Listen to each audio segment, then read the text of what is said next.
这苏丹红欠姜仔粉的食安问题是继续在逼。有立委是亚讲，高雄市进前公布的进口厂商丁赞、嘉港、海顺，那这三间的主机同款，其实拢总有9间公司拢伫同一个地点。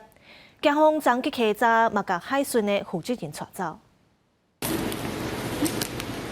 详细核对有问题的产品，桃园市卫生局人员配合稽查金河美下楼4间工厂再制造品的流向，也有通路下架回收的情形。桃园市卫生局追查金河美公司将会和桃园市13间贩售业者加餐饮业者，拢已经通知下楼落架回收，并且到其中的4间制造商稽查。台北市卫生局是新增加12间使用保险公司称辣椒粉的产品甲流向，包括全联所卖 BB13 芳香油超过17000罐，全联无分配处拢落架，民众两摕商品甲发票来摕。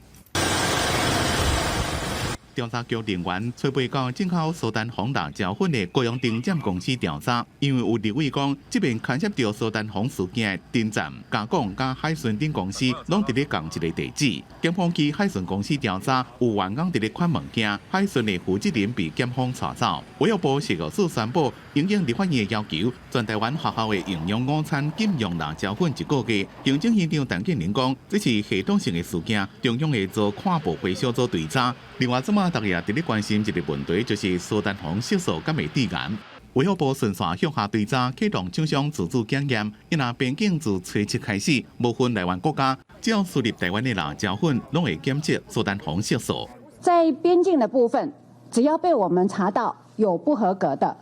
这一家制造厂，好就被我们禁止。然后同一个地区的。 比方说，它是来自哪个国家的，全部的这个国家的要输入到台湾的，全部都是100% 抽批。食药署讲，稽查人员分做边境查验甲后市场稽查2部分，即马会先重新弹性调配人力，会当对所有进口的辣椒粉无分国籍拢全部查验，未太车。记者综合报道。